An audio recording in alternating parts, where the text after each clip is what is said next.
This con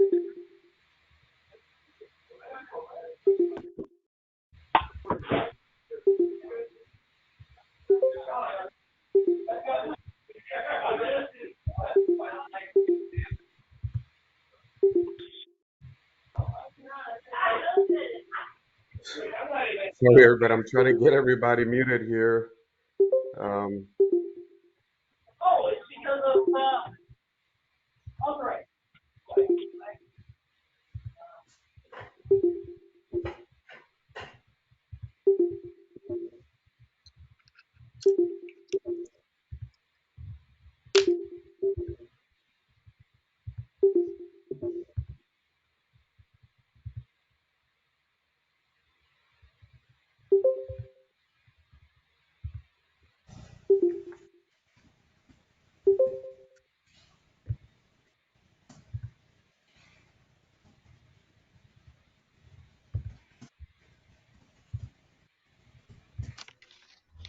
okay.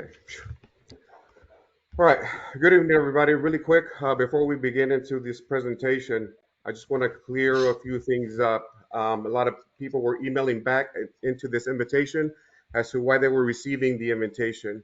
The reason is that a lot of people that were not in the role of a post-service officer were inquiring about joining the session, which is why it was sent out membership-wide. It was an option if they wanted to attend. Obviously, the opportunity was present. If they chose not to, then it is what it is. No, we have some people that logged in tonight that are not post-service officers, which is great.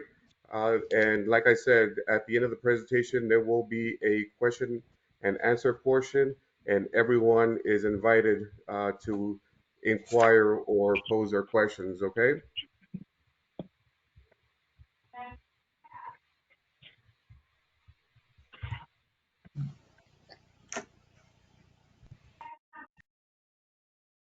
All right, and can everyone see my screen here? I'm on phone. I don't have a screen, so Oh, okay. I will try and be as detailed with this presentation as possible. Honestly, this is just a visual, but it's all a verbal discussion here anyway, okay? okay. I was trying to log in by on the computer, but I couldn't get it to do so. Okay, very well. All right. Okay. So the objectives of tonight's training is obviously we're here for Post Service Officer training. Our objectives here are the importance of a post service officer in the local community, expectations of what is required of a post service officer, duties and responsibilities, legal responsibilities. I'll go over some claim information. I'll go over a few forms and obviously resources towards the end, okay? The importance of a post service officer. Now, this is straight out of the officer's manual. The post service officer is an important and vital link in the American Legion network of volunteers and professional service officers. A post service officer's effectiveness can determine how well a post is known and respected by veterans and the local community. The main function of a post service officer is to provide veterans basic benefit information and to assist the department service officer in developing of claims. A post service officer can provide your community with a unique service that will benefit not just the veterans and their dependents, but also the community and the American Legion as a whole. Also, according to the American Legion national website, they do also have some verbiage on what a post service officer is. And it states the American Legion service officers include post volunteers who can refer veterans and families to proper support agencies and accredited department service officers who operate larger programs to provide free guidance, counseling, and personal assistance to veterans and families navigating their government veterans benefits. Okay. Okay. Now, the expectations of a post service officer. Post service officers' perception of the post largely defines the post image to most veterans in the area. What I mean by that is how often do people come off the streets or even members from your local post inquiring as to, what benefits are available for them just by being a Legionnaire, and also how do they get assistance with some VA benefits that they that are available to them? Honestly, sometimes post service officers can be very unhelpful, not because of the education or the experience, but also characteristics.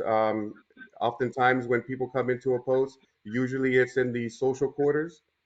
When people inquire within, oftentimes, being in the social quarters, some beverages have been had, and um, sometimes conversations don't go the way they should. Also, a post service officer has to be outgoing. Outgoing by approaching veterans.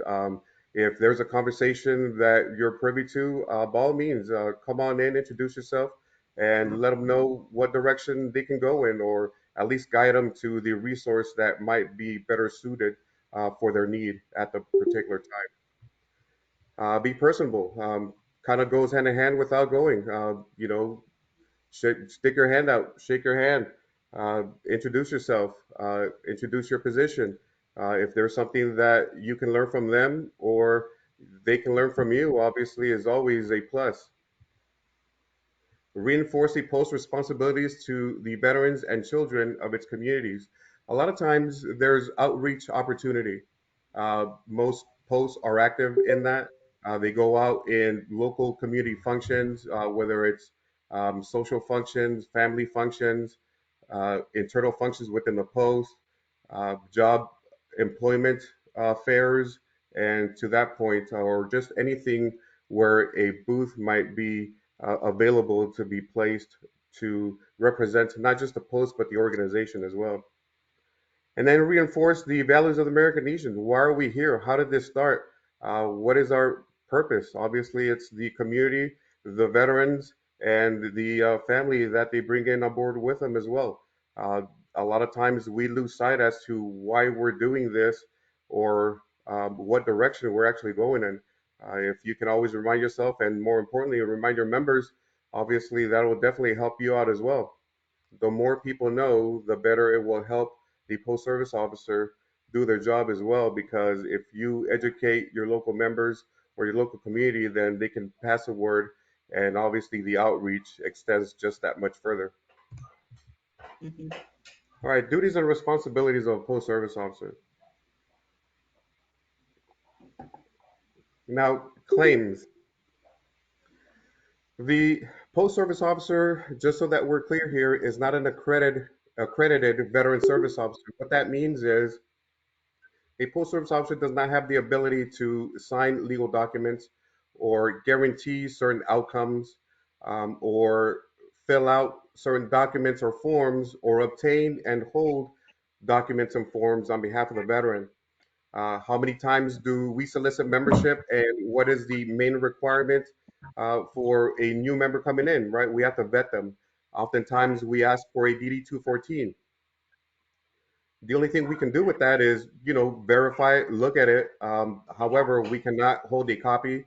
We cannot maintain records of that statute because it becomes a liability in a legal fashion down the road, especially if a post service officer ends up leaving or, unfortunately passes away. Then those records are held in the post, and obviously becomes an issue as far as legal matters because now we're holding personal information, which we're not allowed to do. Okay. Also, healthcare. How many veteran hospitals are within the local community of a post? Uh, it would be very helpful to know a point of contact in that local hospital. Um, Phone numbers that will be helpful to directly send veterans and their dependents for better help and guidance instead of just calling that 1000 number that's available to everyone. Outreach, like I said earlier, job fairs, post functions inside or outside the facility, within the community, churches, employment, and things of that nature. And then resources. Resources is a big one. A big part of help that the post does provide is, have resources available for veterans and their dependents looking for assistance, whether it's homelessness, uh, food banks, local employment within the area. If a veteran and their family just moved and relocated to the area, it would be beneficial for them to know what is available within that local nucleus.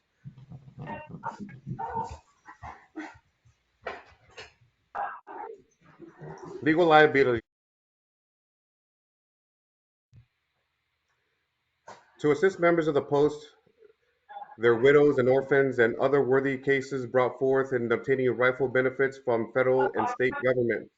Okay, so that just comes into, again, local benefits, whether it's grants, financial assistance, whether it's within the post, the department, or the national organization, or within the local community. A lot of churches have the ability to provide grants or assistance, whether it's food or monetary, to help any person in need. It doesn't necessarily have to be a veteran in outside agencies, but it would be helpful and beneficial for you to know what is available in your surrounding area. That way, you know how to proceed with whatever situation is presented before you or any officer of your post. And then point of contact for proper forms.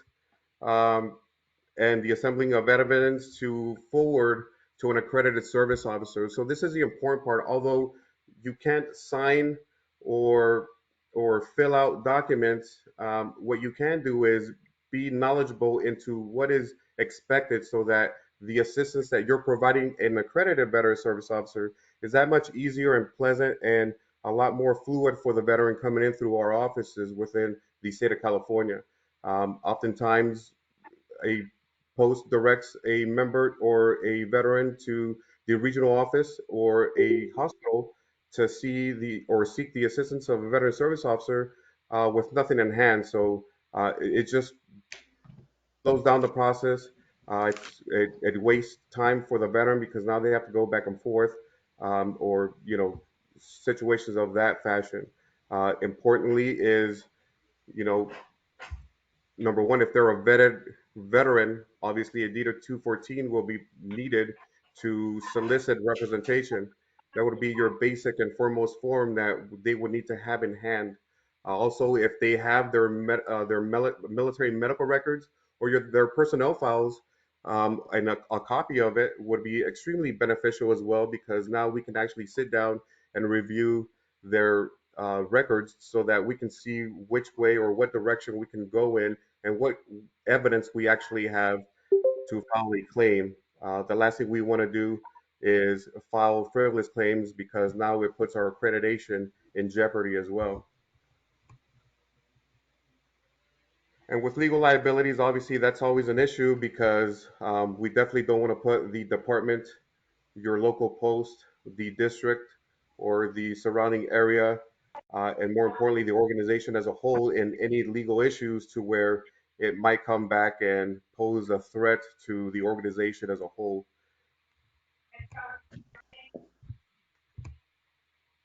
All right, claims. So each PSO should have the local regional office number that is located within their area. Obviously, in the state of California, we're pretty big, so we have three. One is located in San Diego, one is located in the Los Angeles area, and then the northern aspect is represented by the Oakland regional office. So the Oakland and Los Angeles regional offices, they're a little different. So they are embedded within the federal building, right? So obviously some restrictions with entering and exiting the facility might be of some challenge. However, if they acknowledge the fact that they are there to see or seek help from a veteran service officer, obviously the access will be a lot easier and smoother. Within each regional office, we have surrounding veteran hospital administrations as well. Currently, right now, we have veteran service officers accredited by the American Legion in the La Jolla VA hospital, which is down in the San Diego area. We have a veteran service officer in the Long Beach Veteran Hospital, which is represented by the Los Angeles Regional Office. We have a veteran service officer in the West LA Hospital, which is also represented by the Los Angeles Regional Office. And we have a veteran service officer in the Loma Linda uh, Veterans Hospital, which is also represented by Los Angeles Regional Office. We have a veteran service officer in the Fresno Veterans Hospital, which is represented by the Oakland Regional Office. If you don't know where you belong or where your regional office of jurisdiction is, the way it generally works, anything south and east into the Imperial Valley and north to the northern end of Orange County and going into Riverside is the jurisdiction of the San Diego Regional Office. Anything from the northern part of Orange County all the way east into San Bernardino and north into, I think it's south of Bakersfield, which is the Grapevine, I think is the cutoff. That is all jurisdicted by the Los Angeles Regional Office. Anything north of the Grapevine, which is Bakersfield, and anything up north into Sacramento, San Jose, Oakland, and San Francisco is represented by the Oakland Regional Office. You can also find this information and the phone numbers and names of the veteran service officers within a local area on our website, the calegion.org website. If you go into resources, there is a tab you will find your local post service, your local veteran service officer, and there is a list of everyone and their phone number as well, so that you can contact them if you need any help. Okay. So I already touched on service records. That's very important so that we know what injuries, diseases, or lingering disabilities a veteran has incurred while in service and afterwards as well. We definitely need this so that we can provide evidence to the VA so they can reasonably make a judgment and hopefully have a successful outcome into a particular claim that a veteran or a surviving spouse may need to submit. Education benefits, Chapter 31, Chapter 35, um, those are crucial benefits that veterans have, and it's their right to provide to their family as well. We have voc rehab. We also have GI bills that can be transferred over to dependents as well. So information of that statute also is important for you to know and where to go in your local regional office or your local um, county service office as well. Disability compensation, that is the go-to of what we do.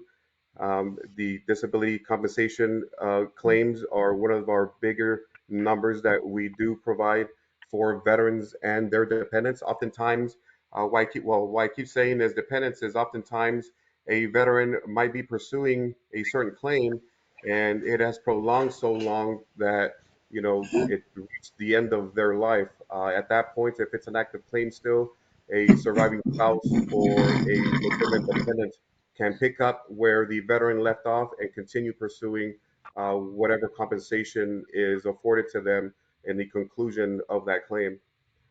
Pension claims. A lot of times the veterans didn't incur any injuries or diseases, so a disability claim would not be beneficial for them. A lot of times, especially in this economy that we're in right now, a lot of things are expensive, especially here in California. So if a veteran is in need of monetary assistance and they are below the um, um, a certain financial threshold, a pension compensation can possibly subside the offsets of that. Okay, and then burial benefits. Uh, Oftentimes, veterans want to be buried in a memorial cemetery, and this is an ability that the VA can also help. And there is a form to where you can do an early access of claims for this burial benefit. That way, you don't have to wait until after you pass away, and you don't leave that burden to your family. You can set everything up already while you're living that way, that's one less stress faction that your family has to endure. And again, outreach, just knowing what is being brought up in your local area. Be in touch with calendars. Who's doing what are they doing? Do they have space available for you to set up a table? Now, a table it doesn't necessarily have to be strictly a post service officer. It can be a team effort. Tables are always available for membership. It could be membership. It could be providing information of the organization of itself, and also, if anyone is intrigued, we can throw out what assistance we can provide. Okay, and some of the forms that I just want to touch base on. Okay, so a very basic form, the very first one, we have a VA form 21-22. And this is a power of attorney.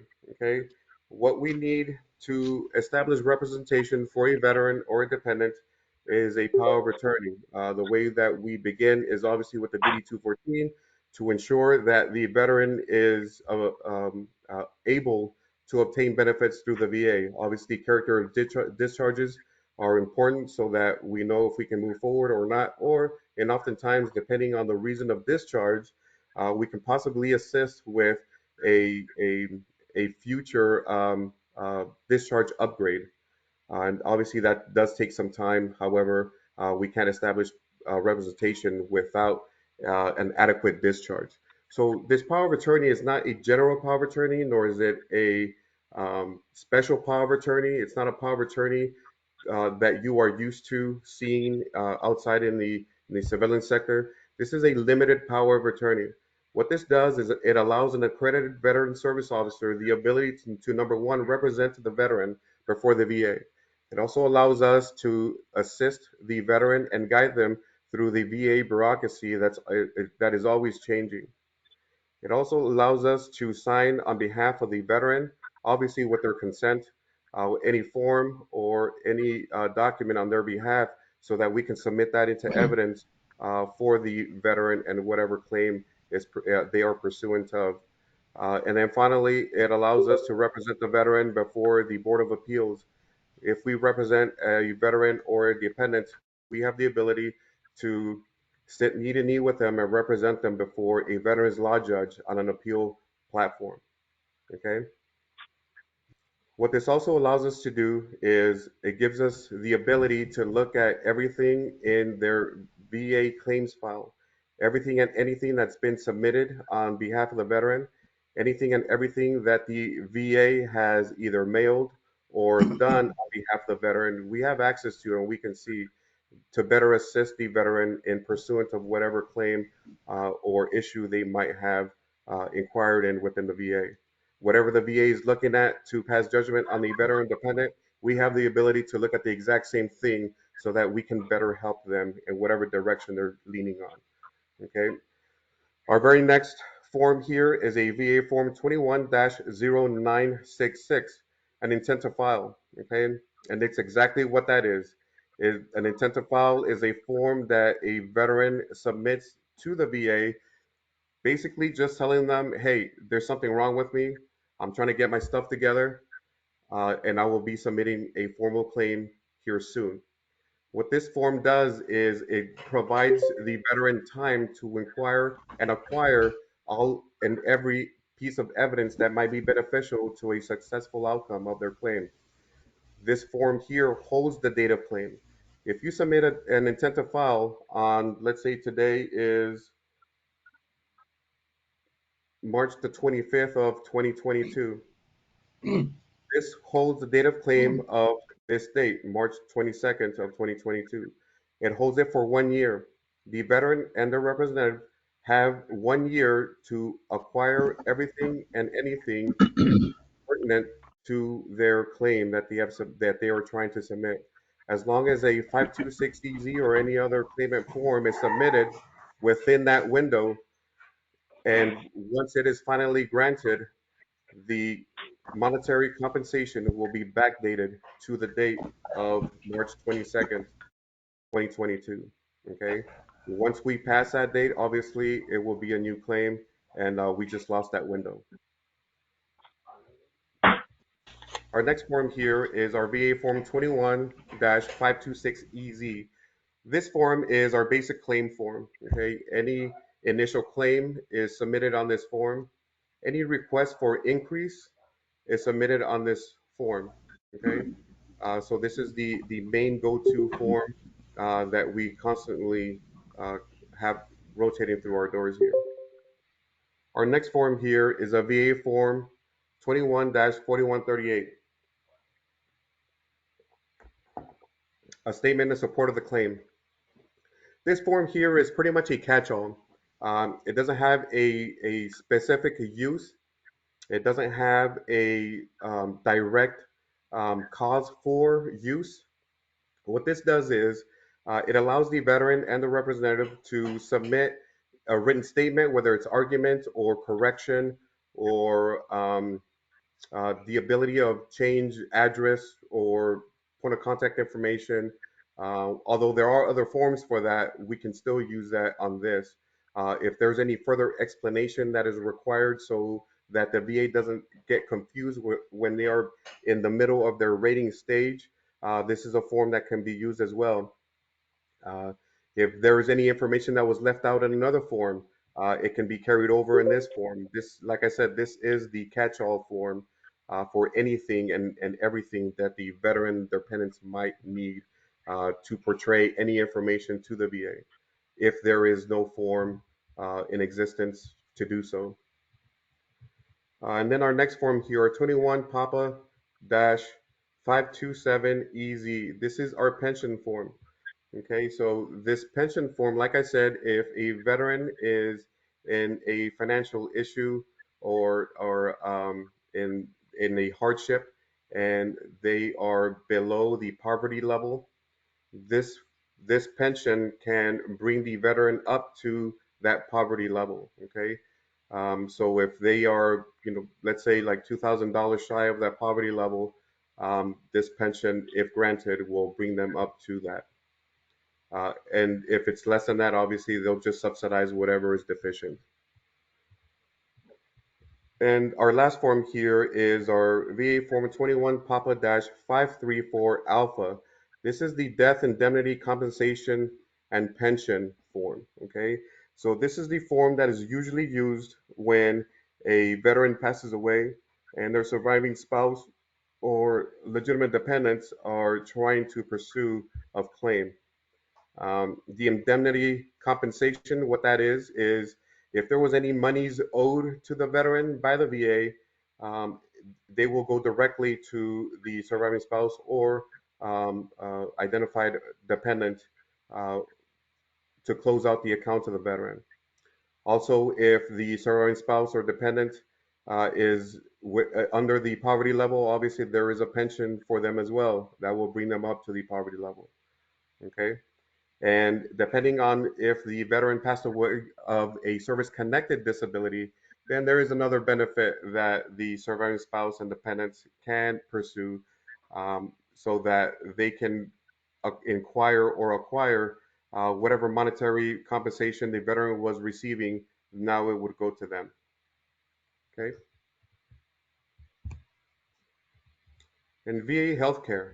VA healthcare registration. This is one of the biggest contention that most veterans come into. If you go into a veteran hospital or maybe even a regional office, oftentimes, especially now, a lot of veterans are being turned away. Um, to be registered and enrolled in the VA healthcare, obviously the main component to there is to have a service-connected injury or disability. It would make it easier if you are already rated, and that would definitely make the process a lot faster and smoother for you. A lot of times, what they are considering now is if you are not service connected, now your financials will come into play. If you make too much, obviously, that would pose a denial or inability to register within the VA healthcare system. Another VA healthcare program that we do have is Champ VA. Obviously, that's for retirees, 100% disabled veterans, and Also, I think it's 60 and above is some limited Chant VA benefits. What this does also for the non 100% disabled rated veterans is it gives you the ability to not have to just solely go into the VA. Depending on where you live, if there is a VA hospital not close to your regional office or a clinic or anything of that sort, that gives you the ability to be referenced out to an outside source, okay, and still cover your bill. Obviously, there's some restrictions to that, and that's a little more detailed, and we can send out some pamphlets on that as well. Hospital assistance service grants. Some hospitals do have grants for the need of care. There's the aid in attendance possibility as well. If a veteran or a dependent need the assistance of someone else to perform day-to-day just living, there are grants for that to assist with any outside source of employment, say a nurse or an in-home caretaker or anything of that sort as well. And then PTSD clinics, these are just popping up everywhere. Obviously, the more prudent pandemic is the veteran suicide issue that is definitely overwhelming us. Currently, right now, the as of our last department executive committee, our department commander established a veterans suicide uh, commission. Okay, we they are barely beginning the stages of formulating that so that we can have better resources and better directions so that we can help out not just the local post, but the community in itself as well. All right, outreach. So I did touch on some of these points here. Again, clothing drives, any assistance in housing, whether it's that hut of vash that is provided by VA. I know in some local areas there are bigger organizations that provide assistance with not just housing, but also reform or rehab of any sort as well, with the assistance of possible future employment. VA home loans, that's another big one, especially right now. A lot of people are trying to push to buy a home because they're giving up a lot of money on rentals. VA home loans is a big, need nowadays, and that is provided by our CalVet um, brethren and sisters. American Legion charities.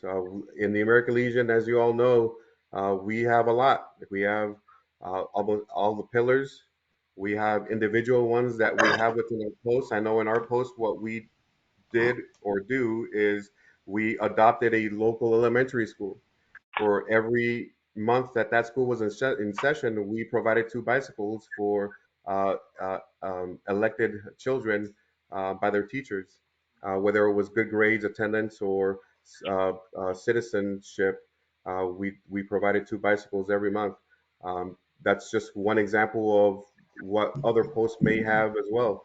I mean, the sky's the limit as to what direction or what possibilities or what options you want to provide to your local community.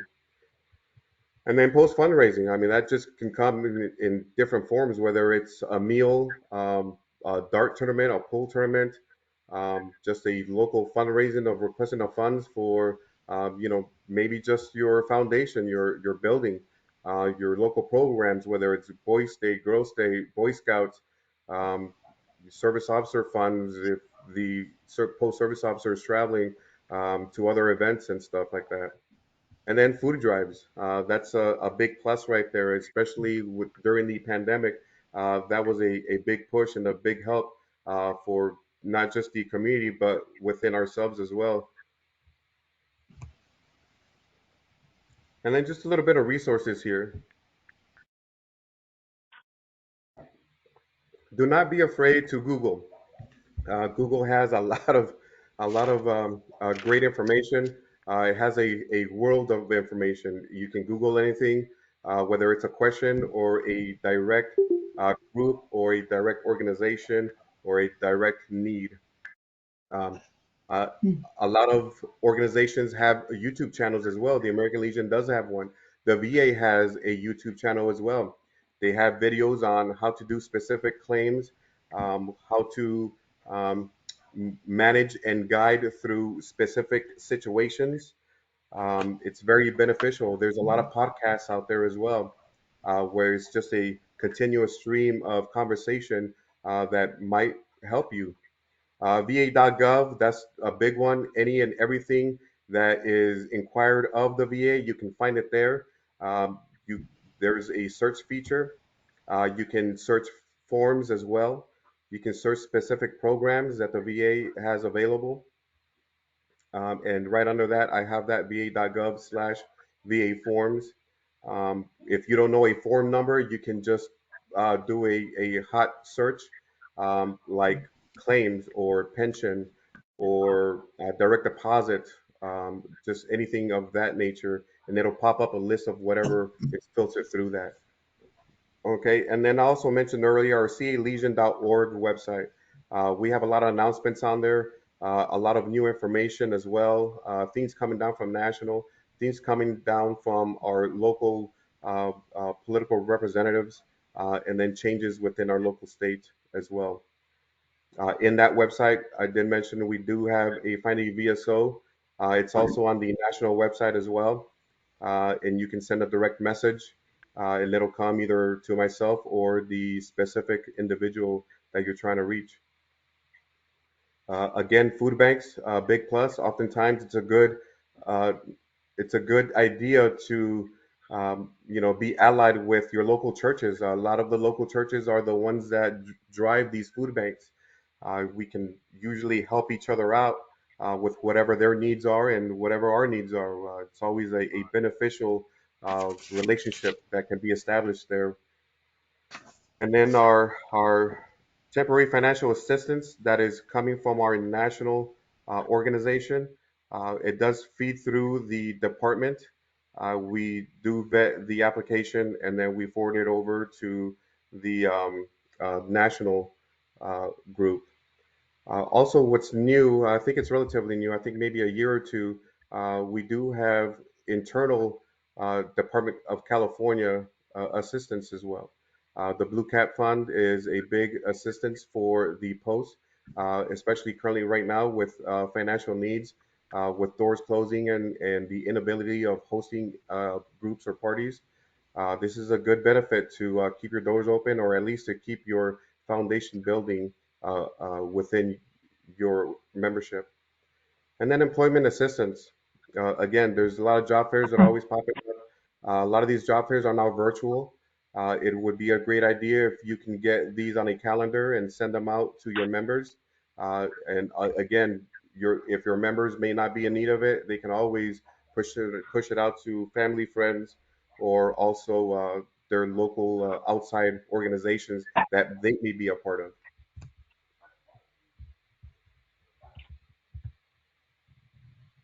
All right. And that concludes my presentation here. I hope I didn't go too fast. I hope it was informative to you. The important part that I wanted to portray is the process that happens within the local post. A lot of times, officers believe that they have the ability to sign for certain documents, and it poses an issue. If you're a post commander, it doesn't give you the ability to sign legal forms.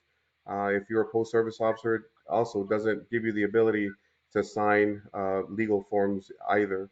Oftentimes, in the past, historically, we have had some issues, which is the importance of these gatherings here so that we can remind everyone because obviously new officers are coming in and out every day. So, or every year or every month. Some people leave and new people come in. So it's important that we understand our legal roles so that it doesn't inquire an issue further down the line, not just with your post, but the organization as a whole. Uh, if you are an officer, obviously you're committed to this organization. So honestly, it is our responsibility to be responsible to keeping our organization alive. Um, if anyone has any questions, um, please let me know. I will go first note. Okay, Mr. Allen, Bruce Allen, go ahead, sir. Yes. Nice seeing you again, Sam. Uh, the thing is, are Pleasure. you going to have the stuff what you talked about available that we can put on a notebook, like a notebook together for this type of thing that we can review it? And if we get another service officer wants to help, he can see it. Absolutely. A recording of this session will be on our department website. Anyone and anybody really is able to log in and click on it and just refresh themselves. Or if they missed this session and you know someone that wasn't able to be to attend, you can direct them there, and it'll be the same video that we are currently going through. But also, if anyone would like detailed information, please send me an email. My direct email is DSO Delta Sierra Oscar at calegion.org. Can And you say my that again, email is Sam? DSO at calegion.org. This information can also be found on our department website, the calegion.org, under resources. And you can you can click on my information there. There's a hyperlink that will go directly to me, or you can email me directly from your personal account. And with that, I can, send you directly any and all information you may be in need of. You can also reach me at department headquarters, which is 559 875 8387. And again, that number is also located on our department website. On the bottom, it'll have some contact information. It has our address and our phone number there as well. Thank you, Sam. You're very welcome. Anybody else? Yes, sir, Douglas. He's on mute. Now he You're on is. So mute. I'm had to unmute myself before I started. I have a couple questions. Main one is the pension, gross income. What is it for that pension Okay. you were talking about adding to? So how much can Okay. someone make in order to I mean, not be able to receive it? Okay. Give me 1 second. Let me pop that up.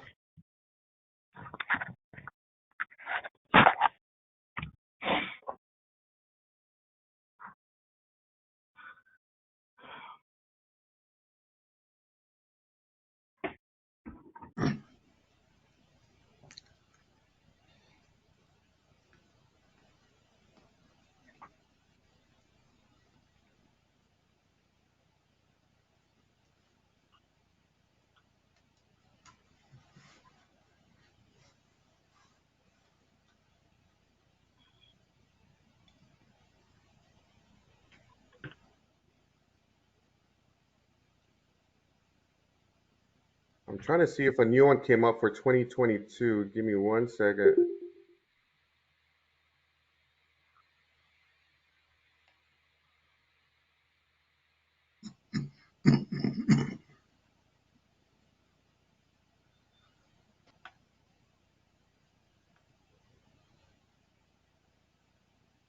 I think on the Social Security guidelines for the poverty limits, it has per individual 1,506.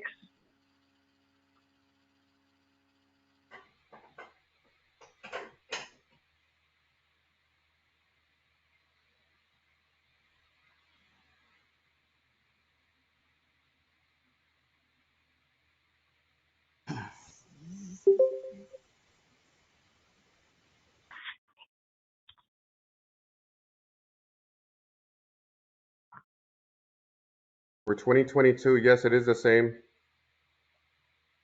Okay. The other question was that you're saying Oakland is the only regional office for anything north of the Grapevine, all the way to the Oregon border? So generally, yes, sir. There is a portion of that one little cluster that is occupied by Nevada. It's a very small area. Quite honestly, I'm not sure what that is, Does the but for department the most part, realize that's over 700 miles? yes, sir. So I'm glad you brought that up, actually. Currently, right now, with the platforms that we have, it gives us the ability to reach out a little further, where veterans don't have to travel, and veterans don't have to seek out a way to find a representative. We have the ability of doing everything electronically currently right now. I know and I understand some areas aren't able to do that, but always the upgradability of mail is always there as well. Um, if the need or the great need of a person, a physical person, to be within that area, what I have done in the past is traveled and done a clinic type of thing for, like, let's say, a span of 3 days, just so that I can assist people in person, so that they don't have to do the travel, and further assist our our veterans that aren't able or don't have the technology um, to do anything in our current day and age. And the So last one was the using the county service officers. You said something about that. Yes, sir. So the county service officers, they play a very crucial role in the assistance of any organization, whether it's the VFW, the American Legion, the DAV, anybody. What they do, and they are the only ones that are able to have cross accreditations. What that means is they can be a representative for a multitude of organizations. They can be accredited by the VFW, the American Legion, the DAV, the Paralyzed Veterans of America, just anybody that is an accredited organization. All they have to do is solicit within the organization, and they will grant the cross accreditation. Um, that is very beneficial because obviously it opens up the span of reach that we have. If they can begin at any assistance, and anything further down the road, we can either take over or follow through in whatever needs or any regards that they might have. Does that All answer right, your thank question, you. sir? Yes, sir. Mr. Flores, Who is that? Richard Gayton here. Can you hear me? Yes, Richard sir. Gayton, Yes, sir. Post 168. I got a question for you. Since you are direct supervisor for the VSOs, how come we in the district level? I'm a district veteran service officer for District 12. I haven't gotten no any communications from you, so I can send it out to all my other VSOs that I have in our organization in our district. For your post service officer, sir? Um, I'm not.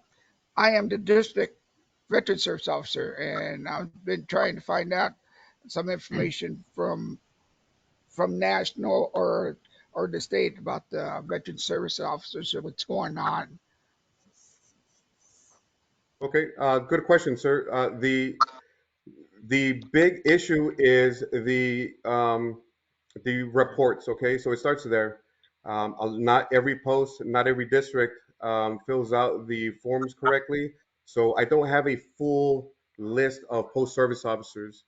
Um, However, if I were to have that, that would definitely be beneficial so that I can further push any information coming down the road. What I try to do is, from the list of post service officers that I do have, I try and send some whatever information I do have coming, not just from the national organization, but from the VA itself. But if you want to provide me information of your list of post service officers, sir, by all means, shoot me a list to my email. That way I can add you to my distribution list. Okay, I will do that. Thank you. Thank you. You're welcome. Miss Schneider? Yes, Sam. I'm with Carl Ross Post 16, and kind of what the gentleman was asking about getting information. What form does my post need to send to district and state to make sure that I'm listed as a post service officer now that I've done the training with you? Yes, ma'am. And so in the certification of officers, there is a line for all the post local officers, and that could be provided there. And again, I mean, we still have some time until the new one comes out when elections are coming up. So if you want to send me your, shoot me an email, I can add you to my distribution list. Thank you. You're welcome. Anybody else? Yes, sir. Mr. Henry. Yes, can you hear me? Yes, sir. Okay. I have an individual who was in the Coast Guard in the 80s. And at that time, apparently the Coast Guard was assigned to Department of Transportation and not the VA, or not a military organization. And he got hurt on on duty, and he wanted to get that thing. The Coast Guard is now an organization of the American services, the military services. What happens if back when he was a member of the Department of Transportation versus the Department of VA? So that is a huge contention, sir.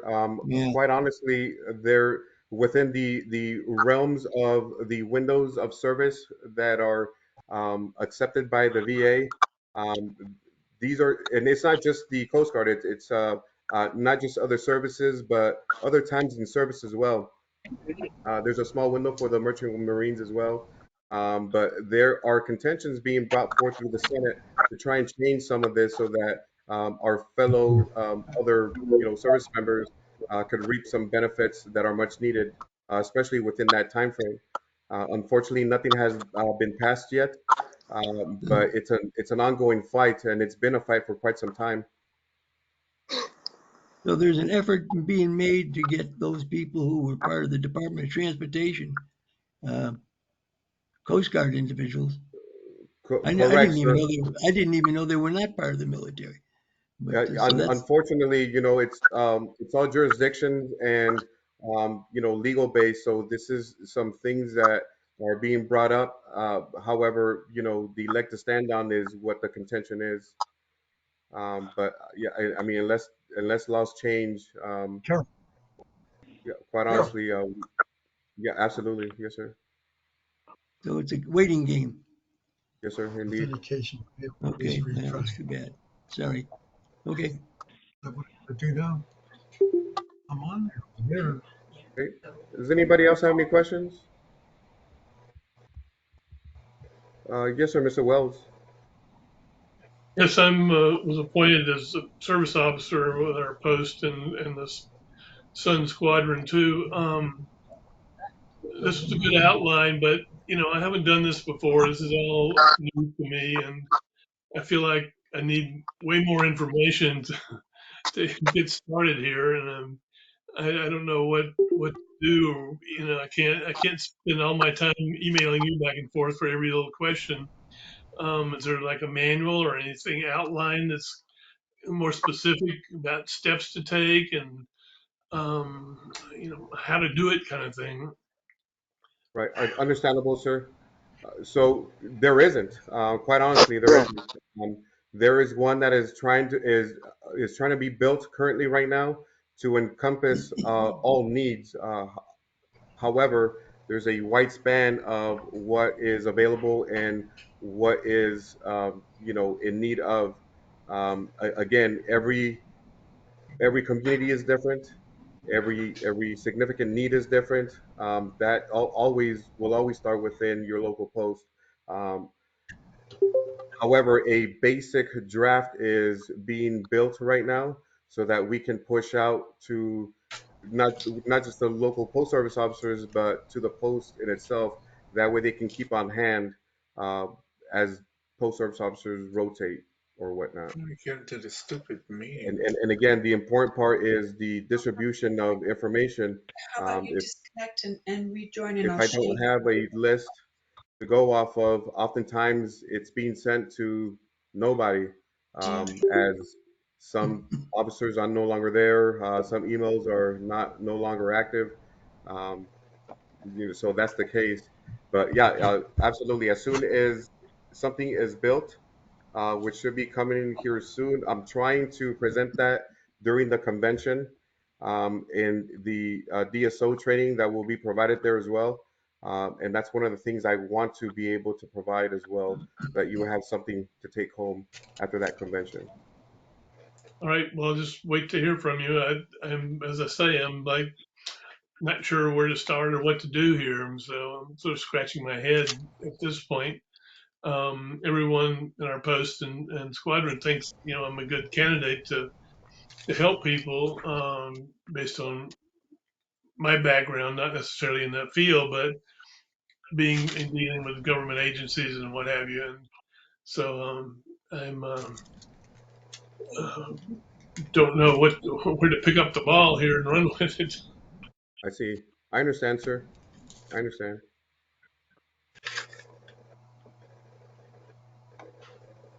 Any other questions?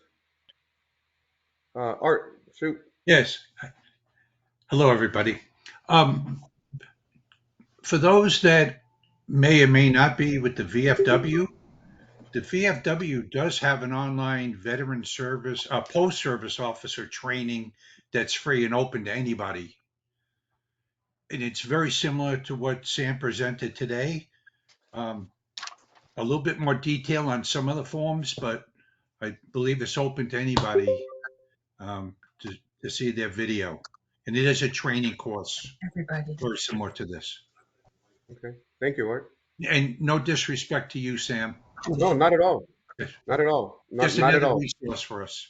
Oh, no. Absolutely. The way I feel about this is I don't care where a veteran gets help from, as long as they're getting help, whether it's us or any other organization, as long as they are getting the assistance that they need or require, I am happy with that. All we are is another avenue. Okay. I'm also a member of the VFW. I'm a member of other organizations as well. I try and do my part everywhere I can. However, I hang my hat with the American Legion. Thank you, Sam. Mr. Cleaver, yes, sir. Just, hang on. Okay, I just wanted to comment about Mr. Wells had. I generally refer my people that call me to our local county veterans office for initial help if I can't answer their question. And then I always ask them, please contact me after you contact them to see what they had to say, so I can take notes on what was procured or what was said between them, non-confidential stuff. Right. So it gives me a better idea of when I do get a question asked, I have a little bit better reference. And I also have the person that was at the VSO office, and in my case, it'd be in Stockton. They've been very good to us. They've been very helpful.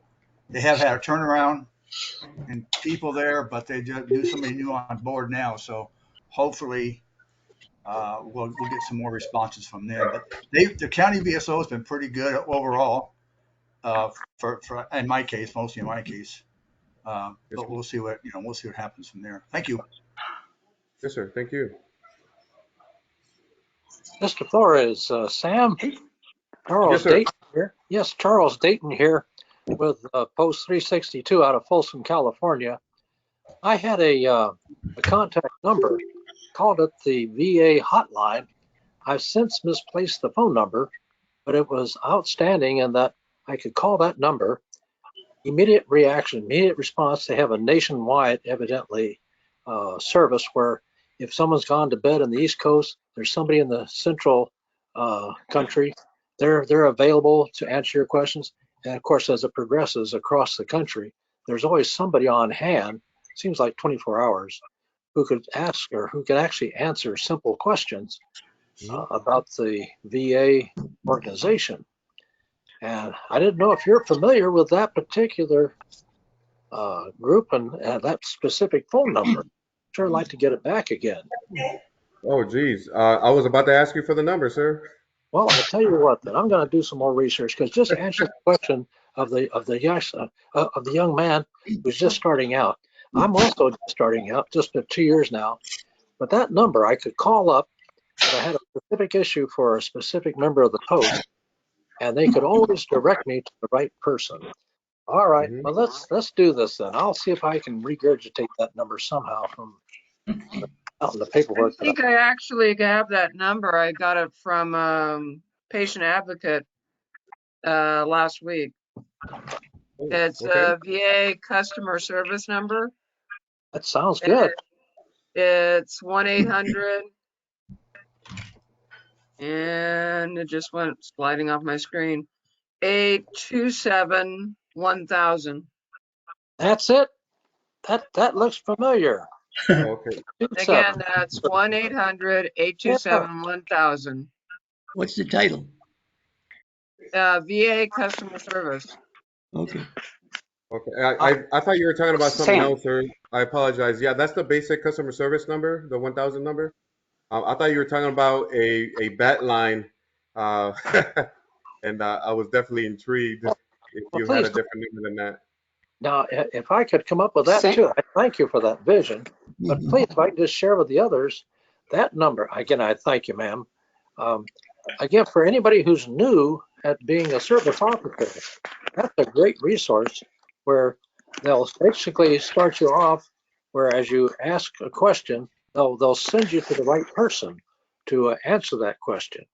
So I tell you, it's a resource. Please, now that I have the number again, I will be making friends with the folks there. Sam. Thank you, sir. And thank can you hear me, Sam? This is Chris Pezzaveno. Who's that? Chris Pezzaveno. I'm a veteran service officer with the Catholic War Veterans. Are your guys set up in the SEP system, Stakeholder Enterprise System? Yes, sir, we are. Okay, there's a ton of training videos and classes in there, for one. And for two, if you're a veteran service officer, I'm going to give you this number. You ready? 855-225-0709. And that number is only for veteran service officers. Yes, sir, I have that one. Turns off at 2:00 in the afternoon, but you dial and you get directly through instantaneously. I've never had to wait, and they're the better VA people. Because if you call that 1000 number, you call it 3 times, you get 3 different answers. So you got to be careful on that one. Can you repeat that number? Yeah. Okay, the direct number for certified, registered, accredited veteran service officers is 855-225-0709. But that's for accredited only, not post-service officers. Yes, they will ask for your accreditation number. Yeah. So you have well, to go to they very rarely ask for your accreditation number. Yeah. I probably had them ask me one time for my accreditation number. They do ask the name of your organization for the veteran that you're trying to help to make sure that you've got a 2122 on them. Correct. Yes, sir. But can I ask a okay, question? but the SEP system has a ton of training. Yes, sir. Hey, Sandy, go ahead. I have never given out the 855 number. Richard Gayton here. Hold on, Richard. Sandy's on. I thought that was considered the VSO accredited hotline, not for post-service officers. Is that correct? I mean, that's... It is correct. The reason why they ask for accreditation number is for the purpose of representation. You can't divulge information to someone that is not the veteran unless they are accredited and representing them directly. Exactly. So that would not be a resource for post-service officers, that 855 number, correct? Yeah, correct. I believe he did say that in the beginning. Okay, I just wanted that. I only give the 800 number to... Yeah, it depends on if you're if you don't have a 2122 on them, obviously you can't talk about them, but you can call them and ask them questions since you're a service officer. And it's a lot better than that 1,000 number because they're the kind of like the cream of the crop people that answer that number from until 2 o'clock in the afternoon, California time. All right. Thank you, Mr. Pratt. Appreciate it. I'll take one more question. You betcha. Mr. Flores, on that number behalf, that 855 number is true. It's only for accredited officers. But if you have a veteran that you're not representing, he can be there with you, and VA will ask that veteran for his permission for you to ask questions in his behalf. So it can go either way. That's true. So Thank you for the information. you're welcome. All right. I'll take one more. I don't know what your name is. It says account one. Sorry. You're muted, sir.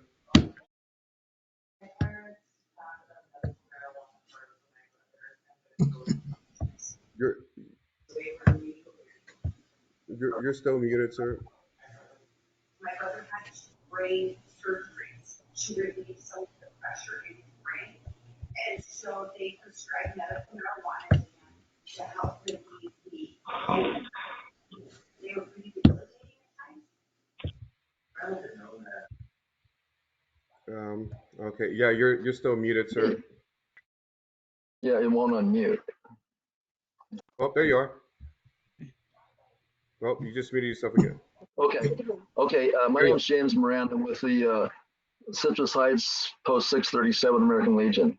Are you familiar with the Washington hotline number? Which one is that, sir?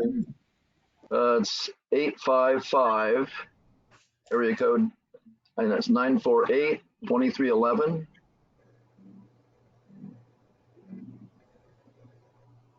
Okay. Thank you very much, sir. You bet.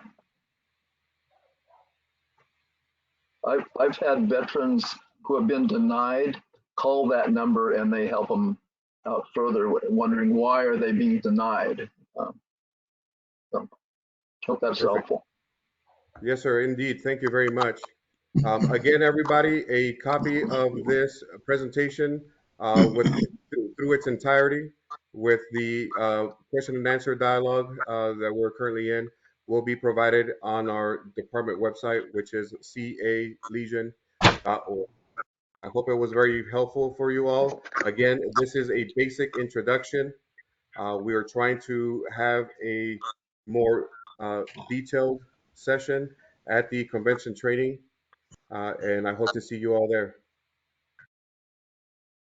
Thanks, With Sam. that, you have a good day. Good rest of your day. Thank you, Sam.